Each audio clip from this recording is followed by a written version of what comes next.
Bonjour à tous et bienvenue sur Caro Magic Books. J'espère que vous allez bien, que vous êtes en forme. Bon, moi en ce moment c'est un petit peu petite forme. J'avoue que l'après-Covid, tout le monde m'avait dit tu verras, tu seras fatigué. Je confirme, ça fait quand même 3 ou 4 semaines que je l'ai eu et c'est vrai que je me sens, plus les semaines passent et plus je me sens fatiguée. C'est vrai que quand même, c'est pas comme. Ça ressemblait à un état grippal, mais c'est vrai que l'état grippal, une fois qu'il est passé, il est passé. Mais là, je sens bien que. Par moments, je me sens un peu comme anesthésiée, ça fait un drôle d'effet. Bon, après, il n'y a pas mort d'homme, donc ça va aller. Mais c'est vrai que, voilà, c'est. Bon, vous m'excuserez si je bafouille ou autre, mais ce ne sera pas fait exprès, mais c'est que je la fatigue. Donc sinon, je voulais vous parler de ma... Donc on va faire un petit update lecture, hein, parce que comme j'ai une grande langue, là je crois que j'en ai 3 à vous présenter, et comme j'ai une grande langue, je vais en profiter pour en faire 3. Puis c'est pas grave si la vidéo elle est plus courte que d'habitude. Je voulais vous parler aussi de ma dernière, enfin ma lecture du moment, qui est Voyage au bout de l'enfer de Florent Marotta aux éditions Cosmopolis. Un beau livre. Je trouve qu'ils ont des superbes couvertures. Si vous voyez, hein, c'est des têtes de mort. Il est super beau ce livre, je trouve. Et là, je suis à la moitié et franchement, je suis bien prise dedans. Et puis, je suis contente parce que ça fait deux policiers avec tueurs en série et assez sombres, assez noirs que je lis. Parce que le précédent, c'était Spécial cas de Céline de Rohani. Pas pour les mêmes raisons, pas pour les mêmes sujets, mais c'est des romans policiers très noirs avec une multiplicité un peu des personnages et des points de vue. Et j'avais perdu un petit peu cette habitude, euh, pas en heroic fantasy ou en fantasy, mais dans le policier, d'avoir, notamment avec le roman de Céline de Rohani, d'avoir des points de vue comme ça différents. Et ça oblige aussi à, voilà, à bien situer les personnages, à bien réfléchir, à bien... Alors c'est peut-être la fatigue aussi qui fait que j'ai peut-être un petit peu plus de mal à... Mais je vois, j'ai un petit peu moins de mal avec celui-ci pour resituer les personnages, donc ça va revenir. C'est une habitude à reprendre. Mais là, j'en suis à la moitié et il y a un gros rebondissement. C'est-à-dire qu'on saurait peut-être qui est l'auteur des crimes. Alors, je trouve ça quand même. Et on n'est qu'à la moitié. Alors, je me dis, mais qu'est-ce qui va se passer après? C'est parce que, voilà, il fait 500 pages, je crois, ouais. Ah non, 550 pages. Je suis à 250. Je me dis, qu'est-ce qui va se passer après? Bon, après, il a pris une direction à laquelle je ne m'attendais pas aussi. Voilà, on n'est plus sur une simple enquête. Et puis, ce qui est intéressant, c'est que, vous voyez, il y a plusieurs corps qui sont découverts et on a du mal à les identifier. Donc, voilà, ils sont obligés d'enquêter sur ces gens. Quand ils arrivent à les identifier petit à petit, on voit comment ils arrivent, notamment avec la scientifique, à les identifier. Et puis, on rencontre les familles. Et je veux dire, les familles des victimes et l'auteur. L'auteur nous met face à face avec la douleur, avec les familles, avec la douleur de ces familles à qui ont un proche qui a disparu depuis. Des fois, ça remonte à un mois. Pour les plus vieux, je crois que ça remonte à 10 mois. Voilà, et on se retrouve vraiment face à la douleur de ces familles, quoi. Et des policiers qui sont obligés d'aller leur annoncer que, ben, non, malheureusement, voilà, on a retrouvé. Puis en plus, ils demandent le corps de leur fille, leur fils, sauf qu'ils sont dans un état. Enfin voilà, mais il est vraiment prenant comme livre.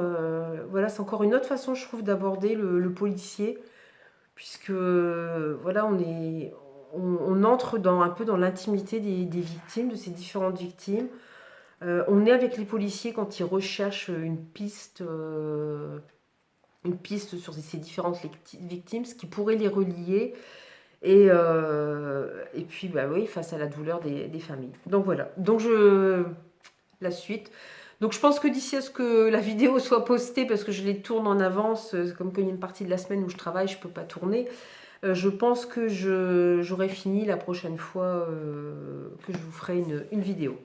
Donc voilà, sinon j'ai terminé alors Eden, livre 2, Le masque du diable de Yann Valderen. Voilà, la couverture est superbe. On voit un bouc, vous avez un pentagramme, voilà, on est effectivement dans de l'ésotérisme et de l'occultisme. Alors j'avais lu le tome 1, mais il y a des choses que j'avais oubliées parce que je l'ai lu début 2021 ou en 2020. Mais ce qui est bien, c'est que l'auteur, au début, fait un rappel, en fait.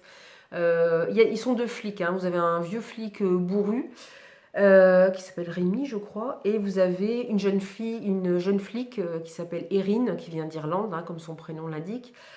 Et, euh, et voilà, ils font équipe ensemble. Alors, c'est pas évident à la base, hein, parce que lui, il veut pas de coéquipier ou de coéquipière, puis il est un peu infect, hein, quand même. Mais ils finissent quand même par, voilà, dans le premier tome, par prendre l'habitude l'un de l'autre et tout, à créer une certaine complicité. Et au début, c'est vrai que le livre 1 se termine assez voilà, en pas mal de rebondissements. Et au début du livre 2, donc le vieux flic, il a une cinquantaine d'années, mais euh, il passe devant une commission où voilà, on l'interroge sur les événements passés. Donc ça nous permet aussi voilà, de retrouver un peu les événements passés.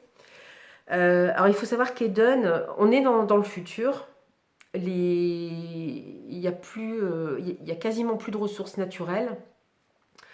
Il y a eu des guerres, c'est-à-dire que les gens se sont, je pense par le fait qu'il n'y ait plus de ressources naturelles, par désœuvrement, par peur, se sont retournés vers des religions, quelle que soit la religion d'ailleurs, mais en même temps il y a un mouvement, ce qu'on appelait les purgateurs, dont la grande marotte était de torturer et de tuer tous les gens qui croyaient en un dieu, et toute religion confondue, hein. Il n'y avait pas de... Voilà, quel que soit le dieu dans lequel vous croyez. Donc il y a eu une guerre notamment. Alors voilà, l'État, tout ça a réussi à mettre fin à cette guerre.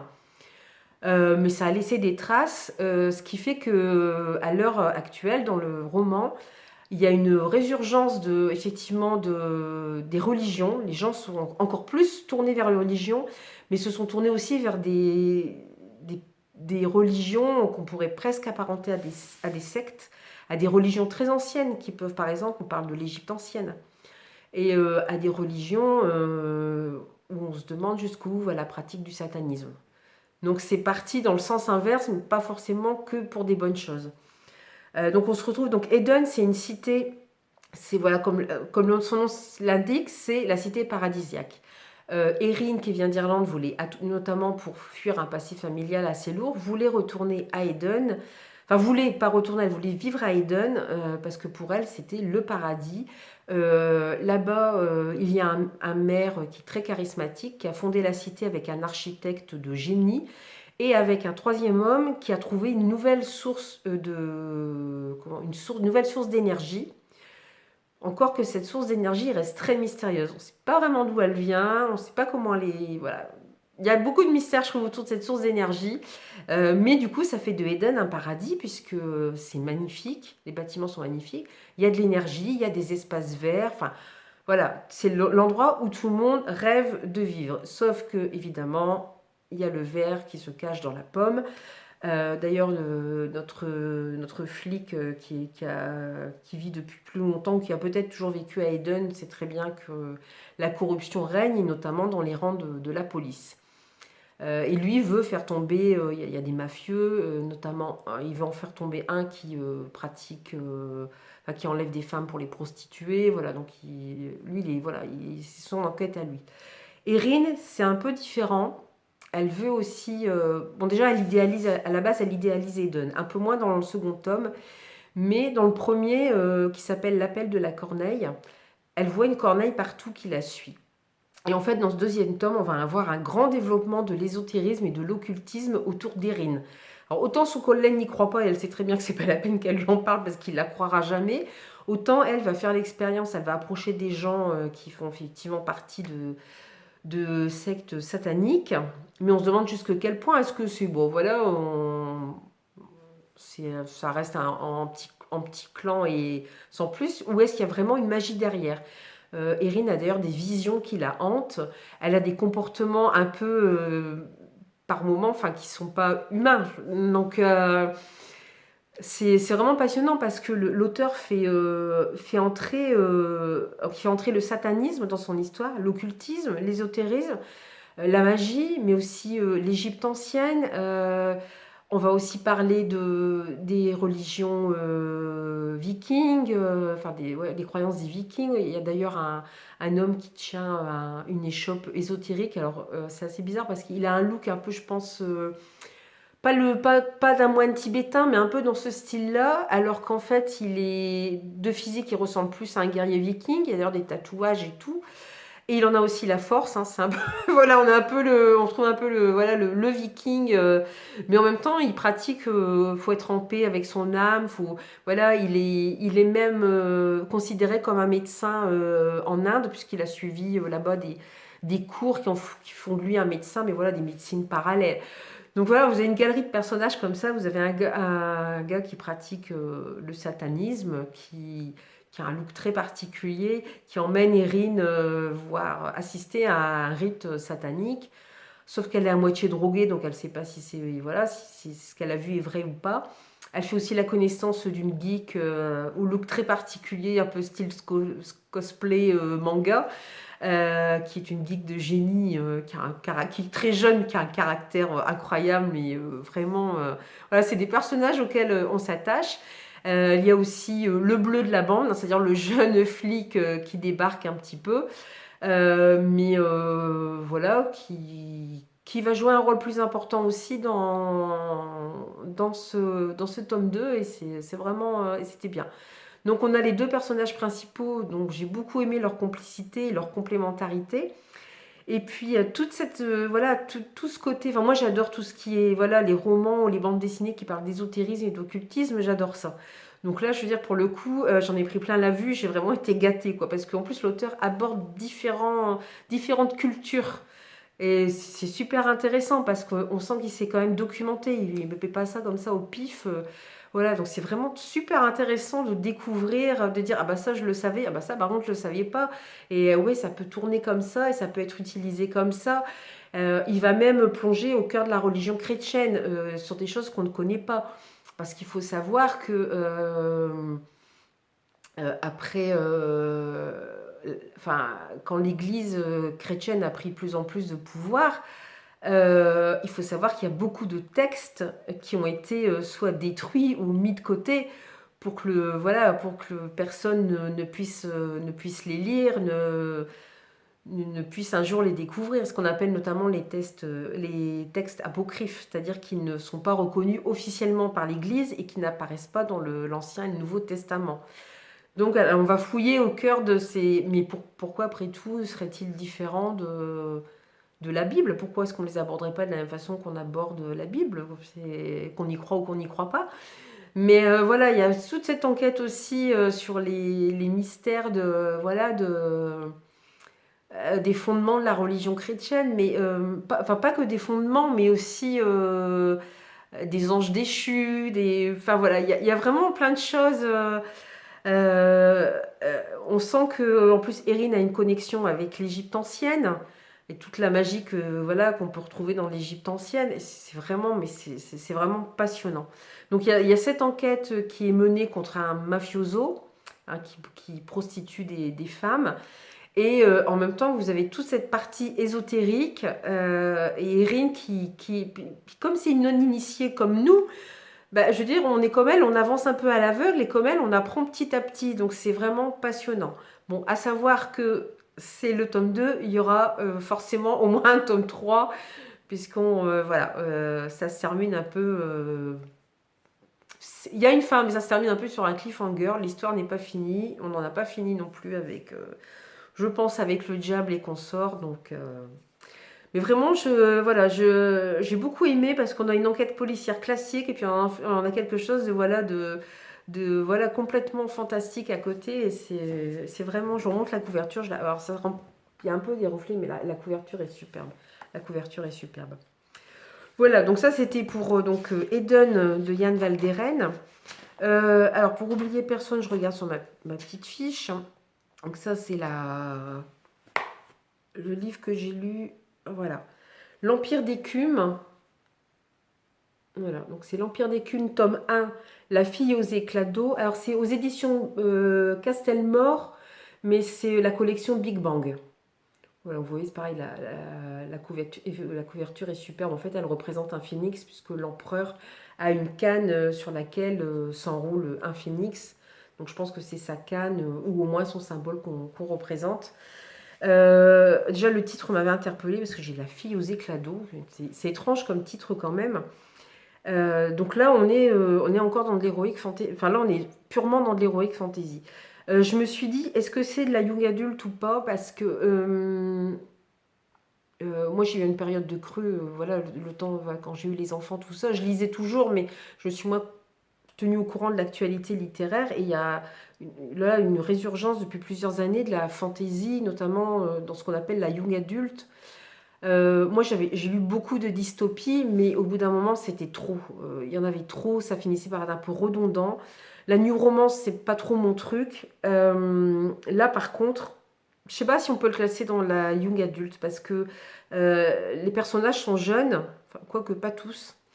Enfin, du moins, les principaux sont jeunes, mais en même temps, franchement, enfin, moi j'ai pris vraiment un grand plaisir. Enfin, je suis pas loin du coup de cœur pour ce tome 1. Le tome 2 d'ailleurs vient de sortir. Je sais plus quel est le titre, c'est l'Empire d'écume, tome 2, mais je sais plus. Donc c'est de Andrea Stewart. Mais il vient de sortir et franchement, enfin, je vais voir pour le pareil, pour essayer de le lire aussi quand j'aurai le temps. Mais c'est vraiment très très prenant.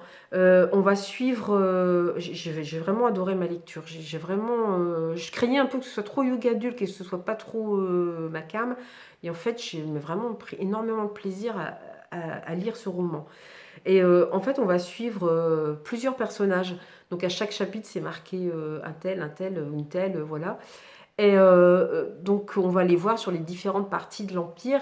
Mais c'est super bien fait parce que c'est pas nouveau, vous allez me dire, comme concept, mais c'est super bien fait parce que l'auteur il met énormément de rebondissements, des choses auxquelles franchement vous ne vous attendez pas. On s'attache fortement aux personnages. On se dit, mais ils mènent chacun leur truc, hein, ils ont pas de contact entre eux. On se dit, mais il y a forcément quelque chose qui les lie, mais quoi? On ne sait pas. Euh, c'est passionnant, c'est vraiment très bien fait. Alors on commence avec Lynn, la première héroïne, donc qui est la fille aux éclats d'eau. Alors Lynn, c'est la fille de l'empereur, et ça commence comme ça. L'empereur lui a dit qu'elle était brisée. Je te dire à sa fille qu'elle est brisée, mais c'est horrible quoi. En fait, Lynn est l'héritière du trône. Enfin est censée être l'héritière du trône, sauf qu'elle elle est tombée malade et elle a perdu une partie de ses souvenirs. Donc pour son père, elle est brisée et pas forcément digne d'accéder au trône. Et pour en rajouter une couche, il est très ambivalent comme homme, hein, il est très spécial. Il a adopté un jeune homme, donc qui est aussi prétendant à la couronne. Donc ça crée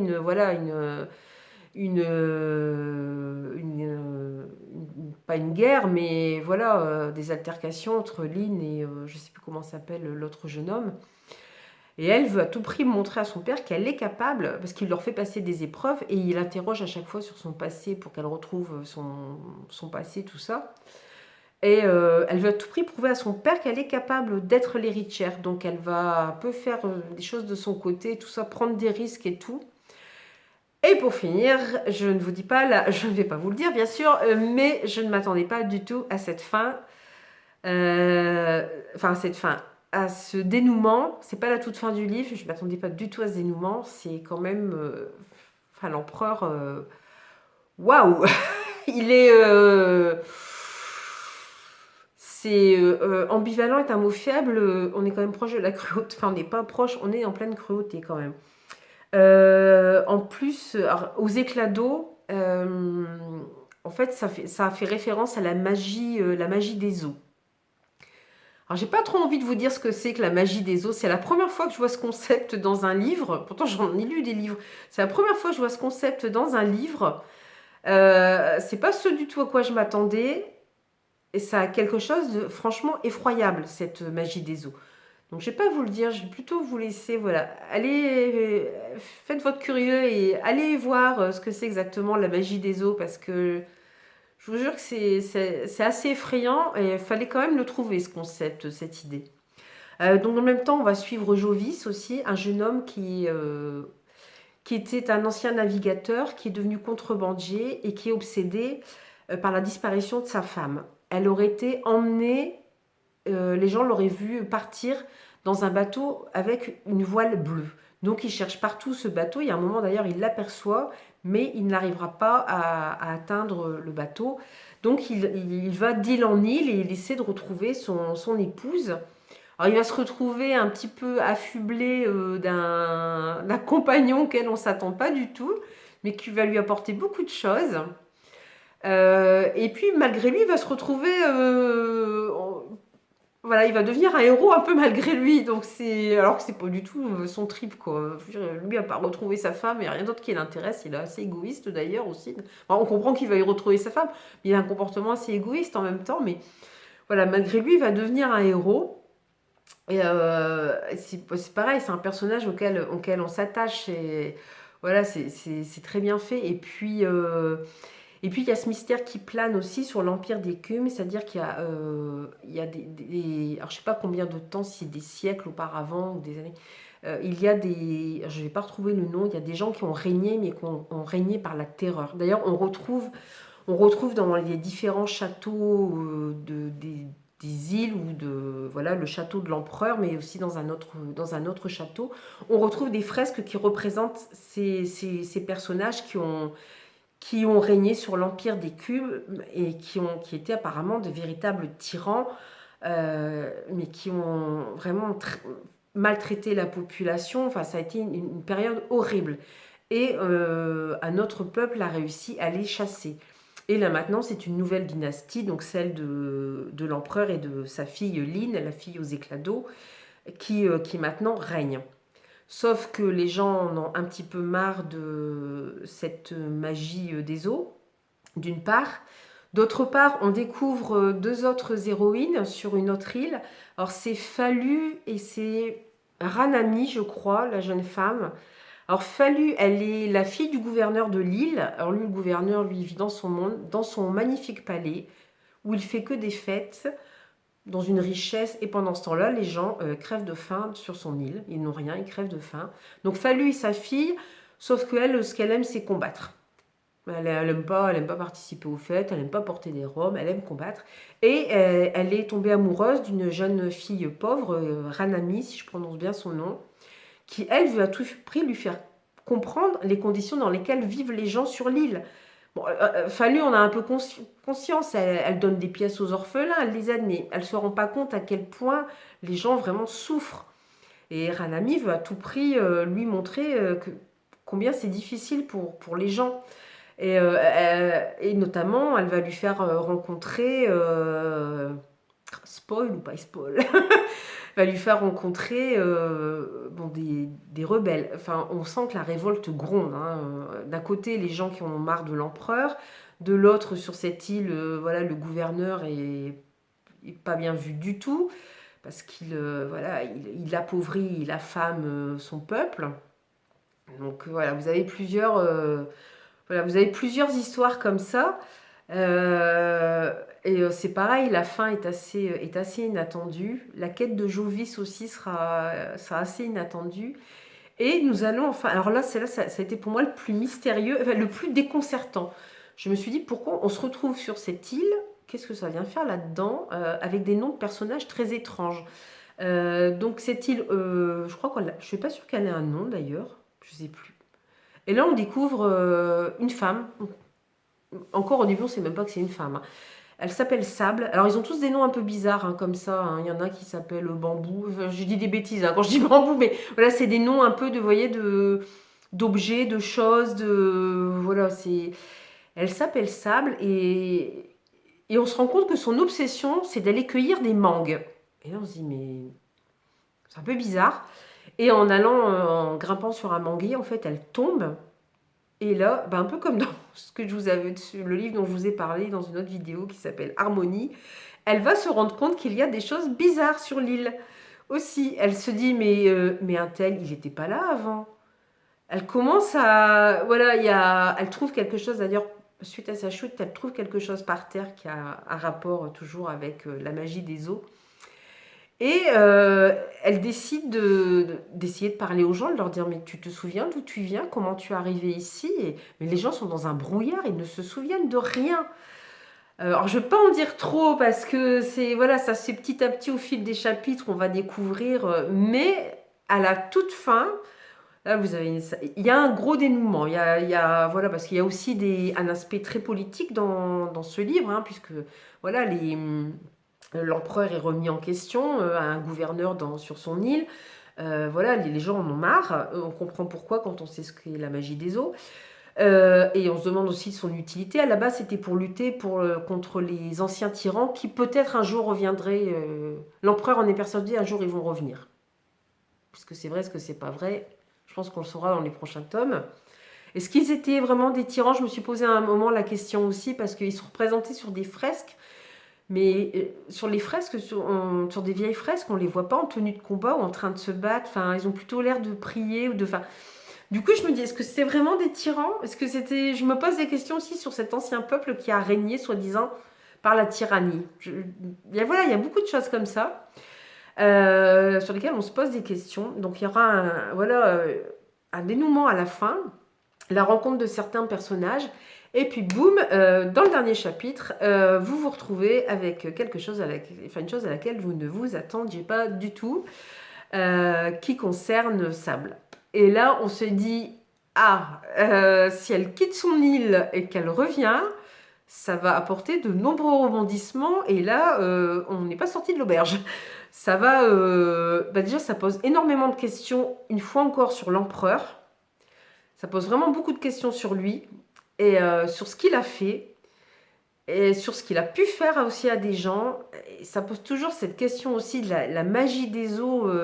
Jusqu'à quel point on peut aller avec cette magie. Et je vous dis, elle est franchement effrayante.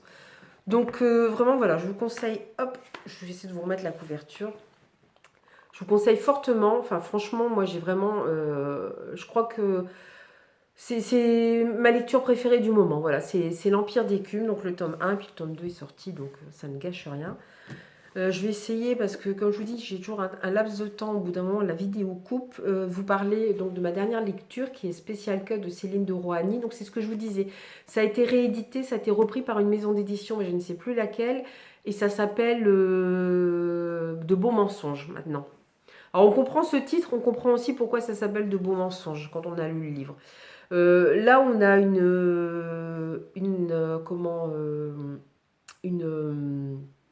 une policière, en fait. Alors, ce que vous voyez là, en fait, c'est ça, c'est l'arrière de sa Porsche et les traits. D'ailleurs, la maison d'édition a gardé la même couverture, ce que je trouve très bien parce qu'elle est super bien faite. On voit la Porsche de l'héroïne, elle a une Porsche et voilà, les traits qu'elle a là de lumière sur son visage, c'est pas anodin non plus. En fait, elle vient de quitter la police de Paris pour être mutée à Nantes. Ce qui est un peu étrange. Donc on se dit, il lui est arrivé quelque chose et on se rend compte, on voit tout de suite qu'elle a vécu un gros drame, sauf qu'on ne sait pas. Alors on va l'apprendre un petit peu après, mais par la bouche d'autres personnes ou par des journaux. Mais jamais elle-même n'en parle. Et moi, j'ai trouvé ça très perturbant parce que j'aurais voulu qu'elle donne sa version, qu'elle dise ce qu'elle ressent. Est-ce qu'elle commence à en revenir de ce drame ou est-ce qu'elle est non, elle est encore en plein dedans? En tout cas, c'est un personnage très très fort, voilà, qui a une forte personnalité. Céline de Rohani nous décrit vraiment un très beau personnage féminin, voilà, qui ne s'en laisse pas compter, qui a vécu un drame terrible mais qui est toujours debout. Il faut savoir que ce livre est très dur dans le sens où il va énormément parler des violences faites aux femmes. Donc ça peut être des violences verbales, mais c'est surtout des... Voilà, on parle de viol, hein, je vous le dis tout de suite, pour ceux qui ont du mal avec ce genre de scène, ça peut être un peu compliqué. On va parler de viol, de violence, d'agression sexuelle, mais aussi des comportements, je vais pas dire, non, c'est pas des comportements déviants, il y a des choses, c'est entre adultes consentants, mais on va dire des pratiques sexuelles qui sont pas dans la norme, si on peut dire. Voilà, donc c'est assez dur. Ça tourne autour de ça. L'héroïne s'appelle Céleste Ibar. Alors Ibar, c'est le diminutif de son nom de famille parce qu'elle a un nom de famille qui est imprononçable. Et justement, j'aimerais bien connaître l'origine de son nom de famille. Et c'est un mystère de plus qu'on ne connaîtra pas dans ce roman. Il y a plein de choses comme ça. Mais c'est bien parce que c'est pareil, vous avez une multiplicité des points de vue et pas forcément dans l'ordre. Et puis, Il y a un personnage qui parle au début, puis après c'est un autre. Alors, faut se concentrer quand même pour bien resituer les différents personnages. Vous avez même la victime, parce que voilà, elle est envoyée une enquête on a découvert une femme très riche qui est. Je vais devoir me dépêcher parce que ma vidéo va se terminer, hélas. On pense qu'elle c'est Anne Arnott ou Arnott, je sais plus, qui est une femme très riche. On pense que c'est un suicide. Évidemment, Céleste dit non, il y a quelque chose de bizarre et c'est pas un suicide du tout, c'est un meurtre. Et Anne elle-même est un personnage féminin. On entend sa voix par moment, son passé. Et c'est un personnage, pareil, féminin très fort, qui est malheureusement décédé. Elle est vue comme une sainte par tout le monde parce que elle a fondé un foyer pour les sans-abri. Elle n'hésitait pas à se remonter les manches et à servir elle-même les sans-abri. Et tout le monde la décrit comme une sainte. Et c'est un petit peu étrange. C'est un petit peu... Voilà, on se dit, il y a forcément quelque chose qui... On peut pas être aussi bien, quoi. Puis on entend aussi les voix de ses amis d'enfance et voilà, il y a des choses qui sont très perturbantes. Bon là, malheureusement, ma vidéo va couper, donc je vous en reparlerai parce que j'ai encore des choses à dire sur ce livre, je vous en parlerai dans une prochaine vidéo. Mais voilà, c'est encore vraiment un très bon policier. Donc voilà. Donc maintenant, si vous voulez le trouver, ce sera sous le titre de Beaux mensonges ou alors peut-être en occasion sous le titre spécial cas. En tout cas, je vous en reparlerai parce que j'ai encore plein de choses à dire sur ce livre. Voilà. Bah écoutez, j'espère que vous êtes voilà, bien en forme tous, hein, que vous gardez bien le moral, que tout va bien de votre côté. Et puis voilà, moi je vais retourner un petit peu à mes lectures, à mon rangement, à mes vidéos. Et puis en attendant, je vous souhaite de belles aventures livresques. Je vous dis à très bientôt. Bye bye.